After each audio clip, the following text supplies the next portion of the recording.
Hi guys, I'm interrupting right now and I do apologise for this ahead of time, but I have a new podcast called Confessions of the Idiots where I read funny / often weird online confessions each week to great guests. So far, including Sarah Snook, Sam Neill, William McInnes, Wendy Harmer, Judith Lucy, and so many more. The latest episode features Sir Peter Hitchener and Tony Martin. Well, I always like the last story on the news, like after the weather. Yes. There's a dog on a surfboard, always good. Oh, nothing nicer than Nothing that. nicer Or than that. a dog on a skateboard. A dog doing anything, let's be Especially real. with one of the little back legs helping it along.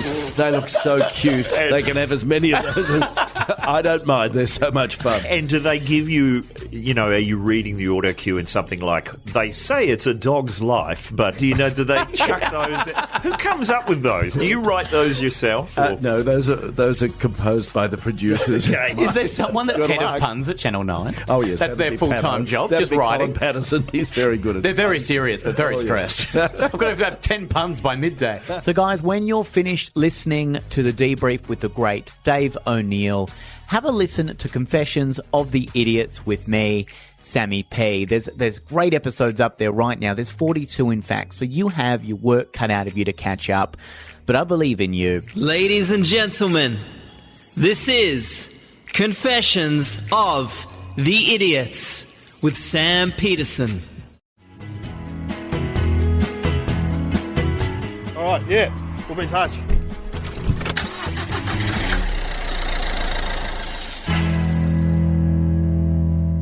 Welcome to the debrief. It's Dave O'Neill here, and I've got comedy legend Simon Palomares in the car. Legend. I like legend.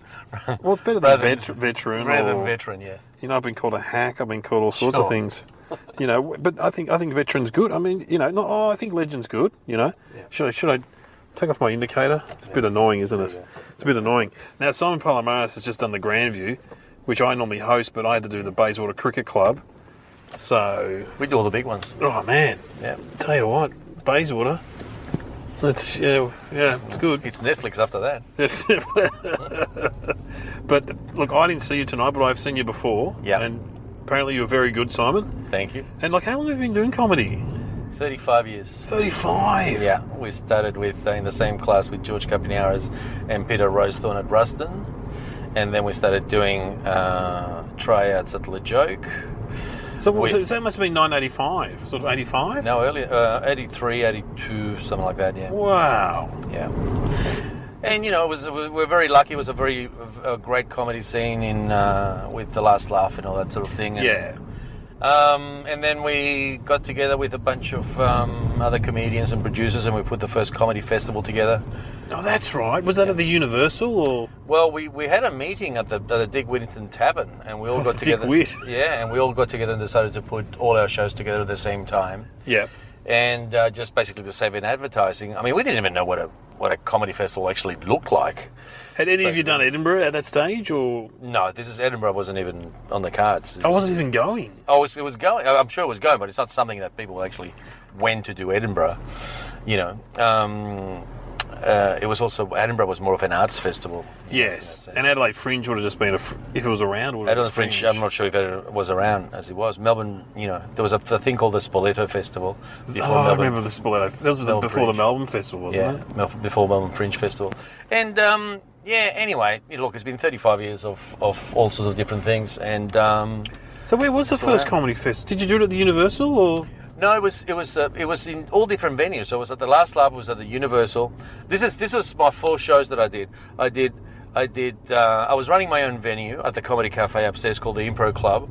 I brought down a show called Pell Mell from Sydney, which was directed by Jeffrey Rush. Wow. Right? I've heard of him. Yep, and he went on to do some big things. Some stuff, yeah. So I would run in that show like 6-7 o'clock.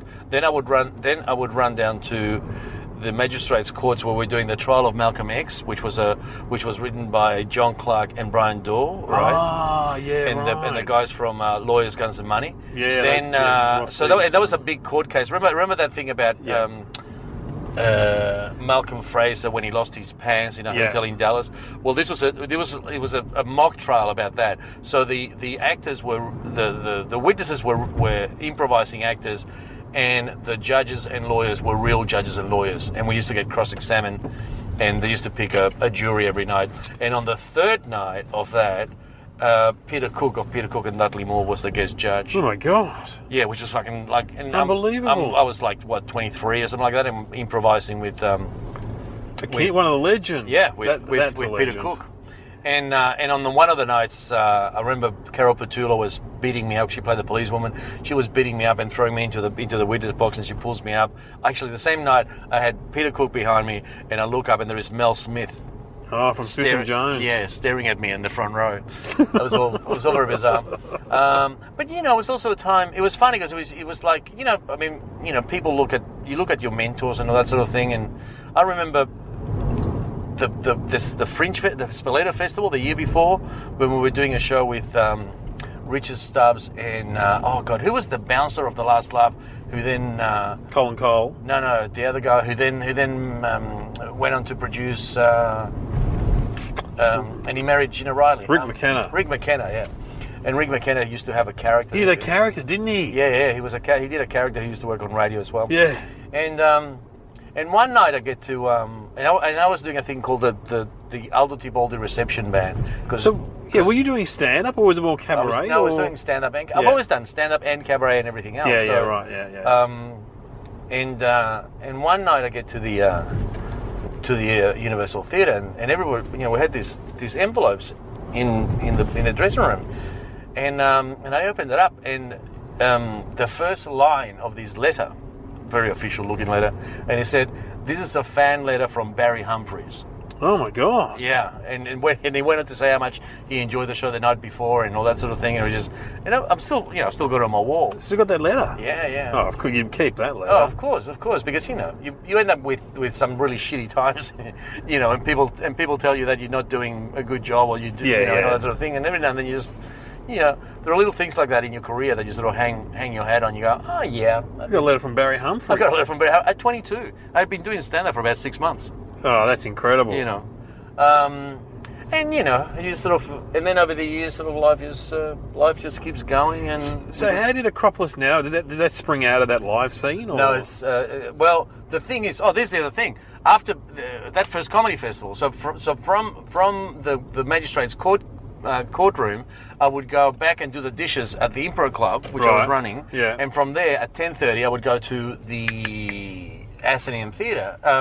To the Universal Theatre, where we were doing for the first time this little show called Wogs at Work. So you were in the first thing, weren't you? Yeah, we created it. It was Nick Giannopoulos, myself, and Maria Portesi, and that's the three of us that created Wogs at Work. Maria Portesi, who's taught some of my kids at school. I think she's a primary school teacher. Yeah, she's hilarious too. So the three of us sort of.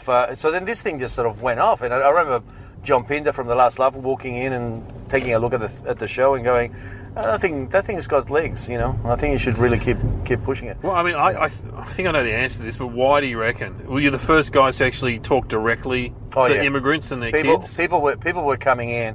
You got to understand how wide Australian television is, and to actually walk into a theatre and see your parents, your cousins, grandparents being depicted being on stage. Yeah. That was people just like, I think like from day one. People losing their shit. Oh my losing God. their shit. It's like, and it's funny. I sort of resented the fact that I was never able to get that the impression that they got from walking into a theatre and seeing themselves. So closely, because I used to be on stage watching these people. They just sat there with their mouths wide open. But it was also a generation that you got all sorts of generations coming along. You must have had like guys in their 70s coming along, surely, and young kids. And it was like complete families, groups of families, and so I did it for about 4 years, and then from there, Crawfords came knocking, said, do you want to do something on television? And we came up with Acropolis Now, and I was on Acropolis Now for 2 years writing. We created the series, writing, performing, and then I had enough, and I left and off and did something else. How many episodes did they do of Acropolis Now? I think they did 6 series. I'll be honest with you, I hardly have seen any other episodes after I left. Fair enough. I just sort of like put, fair enough. And for the last 6 years, I've just been travelling around the world doing. Yeah, so you do the cruise ships, but you also run workshops and stuff. And, Yeah. And I work in Spanish as well. Yeah, so you can do stand-up in Spanish. Spanish and 4 minutes in French, yeah. 4 minutes in French. Yeah. It's like Eddie Izzard does French, doesn't he? Yeah, well, I've seen him do Spanish, and he's fucking unbelievable. Oh, really? Because he actually learns the show by rote. He actually just learns the show, and then he performs it. But it's actually it's quite amazing the way he does it. Yeah. Yeah. He was going to go into politics. Yeah. Stand for the mayor or something. Yeah, and run 46 marathons or something like that. Yeah, that's right. God, my God, I'm lucky if I get up before 11. Yeah. Oh, yeah. Well, sure. So, and you were in between. So that's like a long time in show business, isn't it? You would have seen a lot of people leave, wouldn't you? Leave show business. Yeah, people come and go and all that sort of thing. It's interesting, I just I've really enjoyed what I'm doing without being part of any group. It's like that sort of. There was a time when sort of like people used to ring me up to be on all the shows and performing that sort of thing. And then I think around about the Rove McManus era type of thing. Yeah, that's 90s. Yeah, that sort of like then sort of became the sort of like the phone stopped ringing. But of course the thing is like the phone stopped ringing. I've been a really. It's those things you can sort of spend your years sort of resentment like show business isn't show business. Show business is what you make it, and you can keep knocking your head against a brick wall, or you can just walk through the doors that are open. And I think for the last 15 years, I basically have just gone where people have rung me. Yeah, right. Yeah. And not basically, I might show some interest in somebody that say, hey, it'd be great if we ever got to work together, but not to really push it because basically, I mean, with the cruise, I work for 10 different cruise lines and they're flying. Yeah, you were one of the first guys. Yeah, nobody was doing that. There was one other guy, what's his name? He used to juggle and stuff, and he was a friend of the late Dave Grant. Marty. Marty. He was doing cruise ships a long time ago. Yeah, a Canadian-American guy, yeah.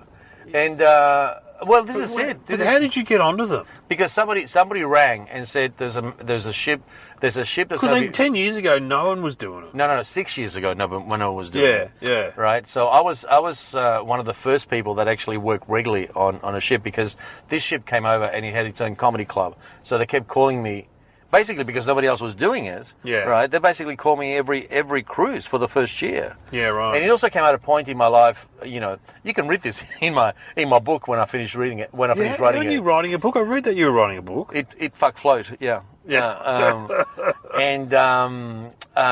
But it's sort of like it was the same thing. It was like I thought this is where comedians go to die, all that sort of thing. But it was also a point in my life where my parents had passed away, my kids were growing up. I was really looking for what my role in my life was and all that sort of thing. Yeah. And then I found this, whole other world, which was the ships, right? Yeah, right. And then, and basically, they kept calling me, and they're still calling me, and it's before I knew it. It was 6 years. But in between all that, the other thing is that it's actually giving me the confidence to, like, I perform in front of 2,000 people every week, right? At least. Yeah. So and also very mixed crowds. Well, I'd assume older crowds, mainstream crowds. In one room, in one theatre, all ships have got great theatres, right? So there's they're beautifully well built theatres. So mainly about 1,000 seaters. So in that room, you've got 400 Americans, 200 Canadians, 300 Australians, 400 British. It's just all in the one room. So to actually hit all that, and to me, it's always been like a Rubik's cube. I kept going into different cruise lines and go, okay, I have to keep clicking this over until I connect with them. Yeah, right. Because the other thing is... So do you change tact when you're on stage? Oh yeah, absolutely. Go, okay, that's not... Oh my God, you're I mean, that's the whole magic of it. You got to look as cool as a cucumber while your brain is working at 100 miles an hour. That's the biggest it's trick so of comedy. true. Because you were telling me last time I saw you, which was a while ago, you were doing a cruise ship off America for old Jewish people. You did one. Oh yeah. See, I've got one. I'm not going to mention the cruise line, but I've got one cruise line, right, which is really really the thorn on my side, right? Because the audience is so old, right? And they're whingy and all that sort of thing. But every time they call me, right, they send me to the most exotic places, right? Yeah, so where are we talking? Like Jamaica? Antarctica. Antarctica? Yeah. So they send me. So you've been to Antarctica? I've been to Antarctica. Yeah. Did you get off the boat and walk around, or? No, because that ship. If you want to do that, you have to go on a ship that's less than 500 people. Yeah. It's a little ship. It's not a cruise ship, really, is it? So, but it was Ushuaia in Argentina, South Point, the southernmost city in the world. Antarctica through the icebergs for about 3 days, and then Falkland Islands, and then up to Uruguay. But what were the gigs like on the ship? I only did one night. Oh, one night. And what was it like?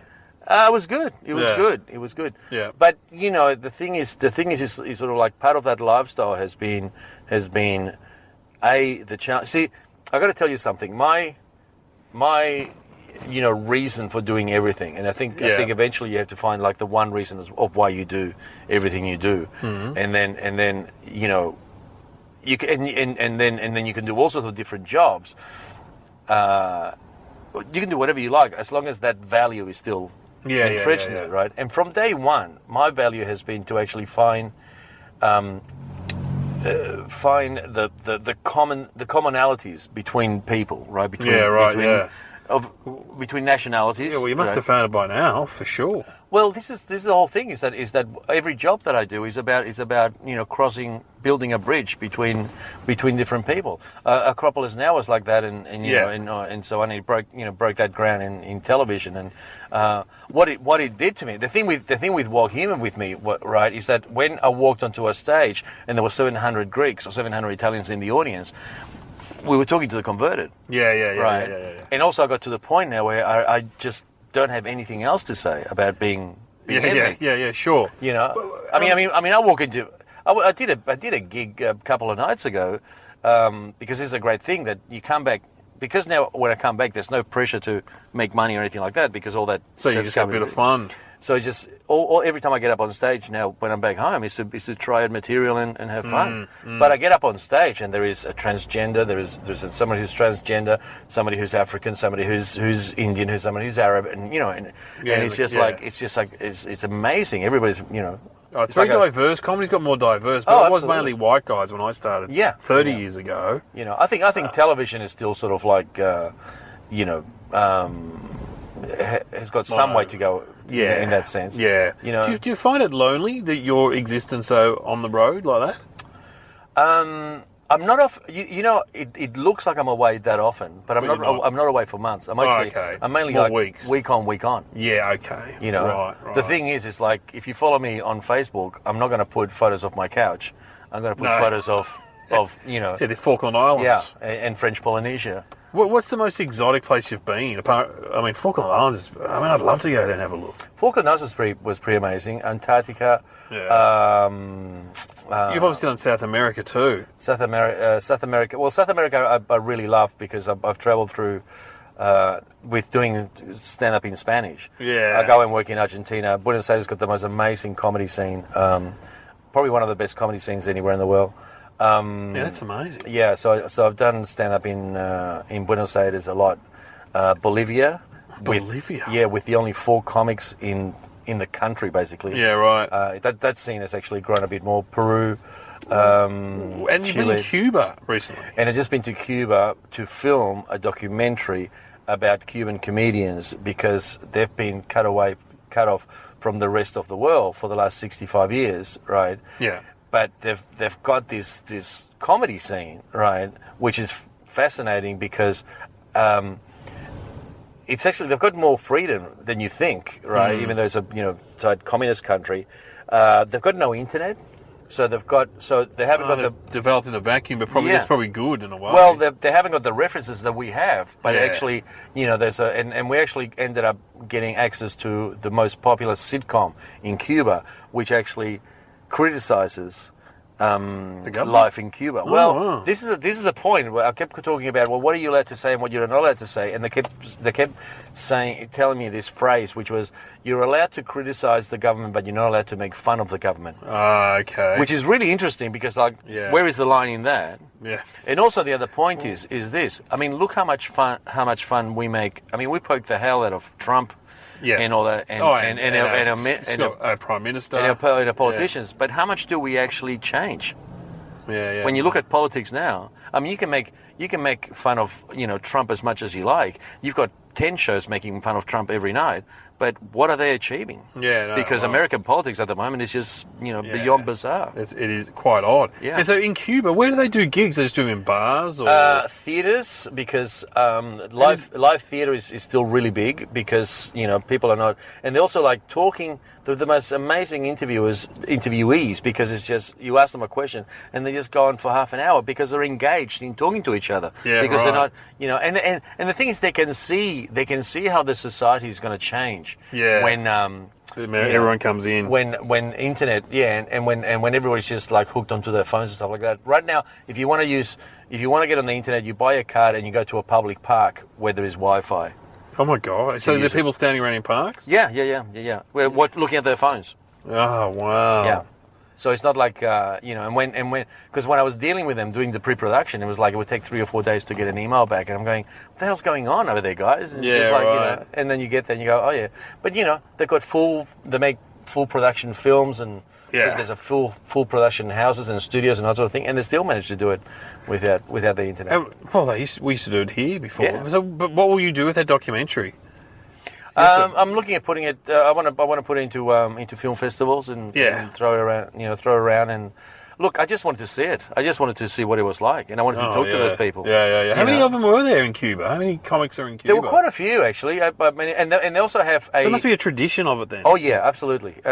And also they have a department for the promotion of humour that's actually government run. Yeah, right. Yeah, and they run all the comedy in Cuba. Yeah. Right. It's really quite bizarre because it's so Kafkaesque, Yeah. Welcome to the Department of the Promotion of Humour. Yeah. And we interview the director of him now, and and look, it's an interesting. I mean, it's a beautiful place. It's I'd love to go there. And the music and the cigars and and all those all the sorts of things. Have you been anywhere where they don't do stand-up comedy? Where you go? Just about everywhere is doing. Mexico? Do they do it in Mexico? Oh my God, Mexico's huge. Is it? Yeah, because after Cuba, I went to the Costa Rica International Spanish Comedy Festival. Oh. And I was with people like all the best comics from all the Latin and some of them would be like rock stars, wouldn't they? Absolutely. I mean, imagine. you're talking about people. Some of these people, the Mexicans, a couple of Argentinians, a Chilean lady, Valdivia from Mexico. I mean, these people are being watched because they're all doing Netflix specials. Yeah, right. Yeah. So they're being watched more than the Jerry Seinfeld. Than the Jerry Seinfelds, yeah. Because you're talking about an audience of a billion or a couple of billions. And do you find is their humour any different to say our humour? Not really. I mean, everybody's. We're all watching. We're all on Facebook. We're all watching the same things. There's one interesting thing I did. I sat down with a bunch of young Cuban comedians to watch Hannah Gatsby's Nanette.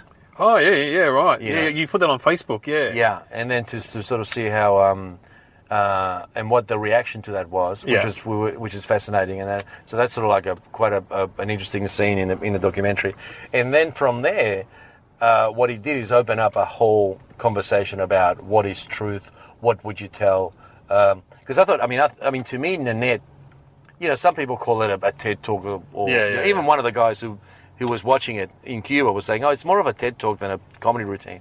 But to me, what it did is actually, I mean, when you've been doing something for 30 years and somebody comes along and shows you a whole new way of doing comedy, wow, right? That's when you really go, fuck, why didn't I see, You've actually shown me something that I thought I really knew. Yeah. Because that's what she does. She actually opens up takes off the back of the clock and shows you all the pieces. Yes. In the first half, right? Yeah. He says, this is how comedy works. This is why it doesn't work for this, and blah blah blah, and then puts it all back together again, and then just shoots you in the face with it. Yeah, she's always. I remember I did Perth with her years ago. We were both in the same venue. Yeah. And I watched her show, a one-woman show, but it was so good. And this was years ago. Well, my sons and I saw her when we were doing a bike holiday through Tasmania, and we saw her doing when she was just trying out in Salamanca, Salamanca Place in Hobart, right? And then we sort of I saw her around the place, and she started making a name for herself, and then she came to Melbourne. And then I went on tour, and she was house sitting my house. Oh, really? In Clifton Hill while I went on tour. Yeah, right. And I came back, and the house was so immaculately clean. Oh, wow. Like there were flowers in vases. Oh, my God. The house was just unbelievable. It was unbelievable. You know what I did? I took photos of the flat and I sold it. Because I knew it was never going to be that clean ever again. That's fantastic. Look, you're talking to Simon Palomares here on the Debrief.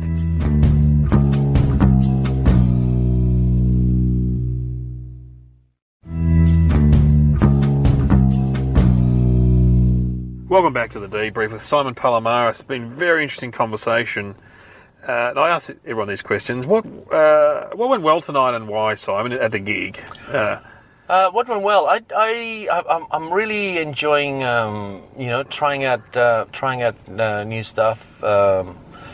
There's a new gag about I do a gag which is about talk to a young person and say, look, time goes so quickly. Before you know it, you're going to be in a nursing home and you're going to be doing water aerobics, and during the water aerobics you're going to be doing water aerobics to songs from your era. Oh, fantastic. So you're going to be in a pool with 30 people going, lick my neck, lick my back, right? And I'm always amazed how many people actually know that song. Of different ages. Yeah, right. And what didn't go well? Did anything not go well? Nothing really, nothing really goes horribly bad when we sort of, unless the roof fell in or something like that. Yeah. It's like, You've been here for so long. I couldn't be there tonight for most of the gigs because I was at the Bayswater Cricket Club. And one of the guys said, do you get nervous before these gigs? Is it intimidating? Because there's 200 blokes in here. I went, nah, not anymore. I don't find it intimidating anymore. It's. I don't find it intimidating or get nervous. I mean, I get if I'm doing a new show, like I was when I was doing the show in Costa Rica. I literally arrived there that day. I didn't know anything about Costa Rica. Oh yeah, and I got on stage that night with some of the best comics from all different Spanish-speaking countries. So I was actually edgy to make sure that it went well. But I'm not worrying about me. I'm worrying about them not having a time. Having a good time. It's not about us. It's about them. Yeah, so true. It's like you're there to make sure that they have a good time. And how can we do better? Oh, sorry, the other question. Were there any organisational hazards that got in the way? Organisational hazards? Yeah, well, there was a woman that has a funny laugh, wasn't there? Oh, she's a regular. She goes off. I thought a fire alarm had gone off at one stage. Yes. Because I could hear like a thunderclap of laughter, but then there was like a breaking through it. That I really thought there was like a fire in the kitchen or something going on. Yeah. Yeah, but see, doing all the gigs that you would do, you would come across some weird laughs. Yeah. Like do people react differently to comedy around the world in different places, or is it pretty the same? Just laughter, clapping. In Spain and some other Spanish-speaking countries, all the big laughs, the crest of the wave of the big laugh, always finishes off in a round of applause. So the first time I was performing in Spain. You would get this ha ha ha ha, and then big round of applause from the audience, and then the comedians actually stop and take that applause in. Yeah, well, we keep moving, or say thank you, or all that sort of thing. Yeah, right. That's interesting. So it's almost, I don't know. It's like Italians like clap every time the chorus is sung. Yeah, right. In a song. Italians also clap when the plane lands. Sure. Which made me laugh the first time I ever went on a plane in Italy. Well, I'm not racist, but I do divide the world into two, into people who clap when the plane lands and people who don't. Was there a chance we weren't going to land? Is that why they're clapping? Right. Is it a rare thing for you guys? How can we do better next time? That's the last question. How can we do better next time? I think it's about keeping yourself fresh and interested. Yes. To me, comedy has become my day job. So I use it to travel around the world, food, because I love going to different places and eating amazing food. Yum. And then I make good money from doing it the way I do it now. It's not the way a lot of people would do it, but it's become It's my just day another job. way of doing it, though. And you know when people like, especially like judges on guests. You said this on shows. I followed you on Yeah. Facebook, and someone used the cruise ship comedian as a No, punchline. that's I wouldn't put that on a cruise ship, right? And you go, fuck you, because what you are doing now is actually putting down an entire. I mean, when cruise ships are good enough for Cirque du Soleil, right now, or the Blue Man Group and people like that, Yeah. right? It's an entire branch of show business now. Right, Yeah, it is the new vaudeville comedy comedy circuit, and it's not getting any smaller, right? No. And I work with amazing people from all over the world, right? Because this is the other thing, is like when we're here back home, we just keep talking to comedians, Yeah. right? But when you are working with performers who are Magicians. great musicians, singers, right? Or just, I mean, you want to see good comedy, go and see Michael Bublé do an arena show. Yeah, right, I mean, that yeah. guy is better than 90% of the comedians we know. Yeah, right. And he holds an arena show, and he's got 20,000 people laughing while in between songs. Yeah, Right? it's true. Billy Bragg was like that. Yeah, He was very funny. You He's know, very funny. Who's the guy from Men at Work? Colin Hay. Colin Hay. I mean, Yeah, he's one of the he's best very good. storytellers on stage. Yeah, he, some of those guys could have been comics though. Yeah, Those exactly, because they're good storytellers and they know to hold an audience. That's Yeah. basically half the job done. Oh, that's true. Yep. Well, Simon, thanks for being on the debrief. I've got Thank to you. find where you live. I know you live around here somewhere. Around the corner there. You used to live above the shop here, didn't you? I used to live above the shop, across from the organic from the cinema, and then I went around the corner and sort of rented a place there for a That's couple of right. years, and then I bought that place, and I don't think I'm trying to remember when I first met you, because I do that on this podcast, but I can't. I remember giving you a lift to the first time I ever saw you. Well, was at the Werribee. Sorry. No, it wasn't Werribee. It was in Williamstown RSL. That's it. We did a Williamstown gig together. RSL. And you know what? You know what? You were great. Too. Yeah, and it was funny because we were driving home. You drove me home that Yes. night, and it's quite quiet, and suddenly, and I'll never forget this. And you went, God, Simon, you're solid. Yeah, you were good. Well, I'd never seen you before. Yeah, that's it. Well, Yeah. I actually thought about it a lot, Yeah. thinking, how can someone who's been around comedy so long, and it's because of that. I'm quite happy to not be fully part of any one scene. Yeah. But it's always good to surprise people. Yeah. Like, fuck yeah, Simon Palomares, frick, he's really good. And Tim Smith was on that night too. Yes. He was Yeah. making a bit of a comeback. Yeah. But it wasn't an easy gig. There were people having dinner there who didn't yeah. want to be there. Oh yeah. Anyway. That's part and parcel. of it. That can happen, You know? can't it? Is it harder than 1,000 old Americans in I don't reckon. You know, I reckon on you've a got cruise your work ship. cut out for you. So All right, let's drop you home. Simon Palomares, ladies and gentlemen. Check him out. Follow him on Facebook. Twitter? And You on Twitter? Instagram? Instagram's a new thing, isn't it? Yeah. Still happy with Instagram. And we look forward to seeing this documentary. Yeah, thank you. Simon Palomares. Take it easy. All right.